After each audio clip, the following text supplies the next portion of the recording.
તો વાત કરી તાપીની. તાપીમાં ભારત બંધના એલાનને મળ્યું સમર્થન. વ્યારા, સોનગઢ, ઉચ્છલ, નિઝરમાં બજારો બંધ. એસસી એસટી આરક્ષણના ચુકાદા સામે ભારત બંધ. સુપ્રીમ કોર્ટના ચુકાદાના વિરોધમાં બંધનું એલાન કરવામાં આવ્યું છે. વેપારીઓએ દુકાનો બંધ રાખી આપ્યું સમર્થન. તો મહત્વનું છે કે એસસી એસટીના આરક્ષણના ચુકાદામાં ભારત બંધના એલાનમાં તાપીના પણ અત્યારે બંધ હાલતમાં જોવા મળી રહ્યું છે. તેઓ લોકોએ પણ આ વિરોધને સમર્થન આપ્યું છે અને બંધ પાડ્યું છે. તાપીમાં ભારત બંધના એલાનને મળ્યું સમર્થન. આપ જોઈ રહ્યા છો તાપીમાં પણ તમામ દુકાનો છે તે બંધ કરવામાં આવી છે. ડોક્ટર બાબા સાહેબ આંબેડકરનો જે પુતળો છે તેને નીચે આવી અને તેને સતત ત્યાં નીચે આવીને લોકો વિરોધ નોંધાવી રહ્યા છે. વેપારીઓ વિરોધ નોંધાવી રહ્યા છે. સુપ્રીમ કોર્ટના ચુકાદાના વિરોધમાં બંધનું એલાન પાડવામાં આવ્યું છે. પૂરા ભારતભરમાં અત્યારે બંધ ચાલી રહ્યું છે. તમામ વેપારીઓ બહાર આવી ગયા છે. તમામ લોકો વિરોધ નોંધાવી રહ્યા છે, જેની અસર ગુજરાતમાં પણ દેખાઈ રહી છે. ગુજરાતમાં અરવલ્લી હોય કે તાપી હોય, તાપીમાં પણ ભારત બંધનું એલાન થતા સમર્થન આપવામાં આવી રહ્યું છે. વેપારીઓએ સજ્જન બંધ કરી દીધું છે.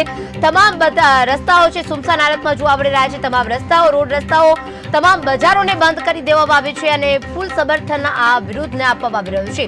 વેપારીઓએ દુકાનો બંધ રાખી અને સમર્થન આપ્યું છે. તાપીમાં ભારત બંધના એલાનને મળ્યું સમર્થન. આ સાથે તાપીના વ્યારા, સોનગઢ, ઉચ્છલ, નિઝરમાં બજારો સજ્જડ બંધ કરી દેવામાં આવી છે. એસસી એસટીના આરક્ષણમાં ચુકાદા સામે ભારત બંધનું એલાનમાં વિરોધ બંધનું એલાનમાં સમર્થન આપ્યું છે અને બંધ રાખ્યું છે. તો આ મુદ્દે વધુ વિગત આપવા માટે હિતેશ નાયક જોડાઈ ચુક્યા છે સંવાદદાતા આપણી જોડે. હિતેશ, અત્યારે તાપીમાં જે ભારત બંધનું એલાન કરવામાં આવ્યું છે અને તેને સમર્થન આપવામાં આવી રહ્યું છે, વેપારીઓ બહાર આવી ગયા છે, શું બધું વિગત?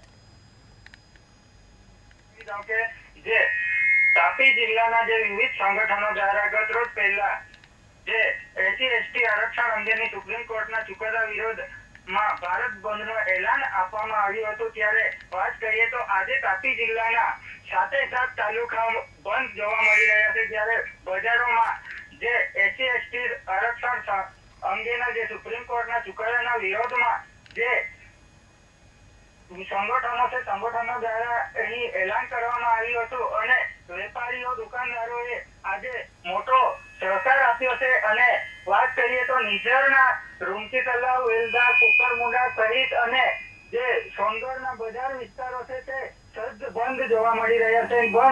જે બજારો બંધ થતા ચુસ્ત પોલીસ બંદોબસ્ત પણ ગોઠવી દેવામાં આવ્યો છે. જી કિરણ. હિતેશ, અત્યારે જે બંધનું એલાન કરવામાં આવ્યું છે ને સમર્થન આપવામાં આવી રહ્યું છે, તમામ જગ્યાએ આપ કહી રહ્યા છો કે વ્યારા, સોનગઢ, ઉચ્છલ, નિઝરમાં તમામ બજારો બંધ કરી દેવામાં આવ્યા છે. તમામ લોકો બહાર આવી ગયા છે.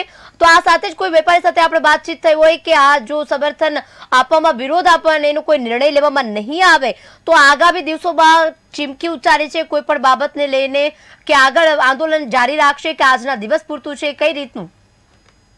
જી કિરણ, જણાવી દઉં કે જે વેપારીઓ સાથે તો આપણી વાત નથી કરી, પણ જે સંગઠનોના જે કાર્યકર્તાઓ છે તેના જોડે વાત કરવામાં આવી હતી. તો એ લોકોએ જણાવ્યું છે કે જો આજે જે ભારત બંધ છે અને આ જે ચુકાદા વિરોધ અમારું કોઈ નિર્ણય નહીં લેવામાં આવે તો આગળ પણ અમે ભારત બંધનું અને જન આંદોલનનું ચીમકી ઉચ્ચારી છે એવું જણાવવામાં મળ્યું છે. જી હિતેશ, સમગ્ર વિગત બદલ આભાર. તો તાપીમાં પણ અત્યારે બંધના એલાનને સમર્થન આપવામાં આવી રહ્યું છે. તમામ રોડ રસ્તા સુમસાનમાં છે. તમામ લોકો બહાર આવી ગયા છે. તમામ રોજગારી દુકાનો છે તે બંધ કરી દેવામાં આવી રહી છે અને આ ચુકાદાને સામે પડકાર આપ્યો છે કે તેઓ આ જે ચુકાદો છે તેને સ્વીકારશે નહીં. સુપ્રીમ કોર્ટના ચુકાદાના વિરોધમાં ભારત બંધના એલાનમાં અત્યારે તાપી પણ તેના સમર્થનમાં જોડાયું છે.